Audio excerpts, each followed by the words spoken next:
கேரளத்தில் பேருந்தில் தவறாக நடந்து கொண்டதாக குற்றம் சாட்டப்பட்டு தீபக் என்பவர் தற்கொலை செய்து கொண்ட சம்பவத்தில் வீடியோ பதிவிட்ட பெண்ணை காவல்துறையினர் கைது செய்துள்ளனர். கோழிக்கோடு மாவட்டம் வடகரை பகுதியைச் சேர்ந்த ஷிம்ஜிதா முஸ்தபா, வயது 35 என்ற பெண் இன்ஸ்டாகிராமில் ஒரு வீடியோ ஒன்றை பதிவிட்டிருந்தார். அதில் பேருந்து பயணத்தின் போது ஒருவர் தன்னிடம் அத்துமீறலில் ஈடுபட்டதாக குற்றம் சாட்டியிருந்தார்.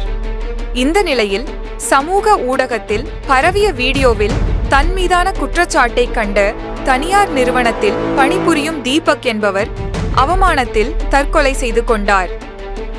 இதனைத் தொடர்ந்து சமூக ஊடகத்தில் பிரபலமடைய வேண்டுமென்றே வீடியோவை பதிவு செய்து போலி குற்றச்சாட்டை முன்வைத்திருப்பதாக ஷிம்ஜிதாவுக்கு எதிராக கண்டனங்கள் எழுந்தன.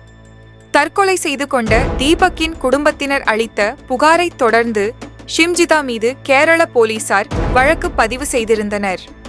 இதனிடையே ஒரு வாரத்துக்குள் விசாரித்து அறிக்கை தாக்கல் செய்ய மாநில மனித உரிமைகள் ஆணையம் காவல்துறைக்கு உத்தரவிட்டிருந்தது.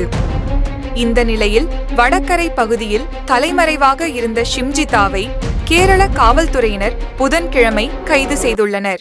இதுபோன்ற உடனடி நியூஸுகளுக்கு லைக் பண்ணிட்டு டுடே தமிழ் நியூஸ் சேனலை சப்ஸ்கிரைப் செய்யவும்.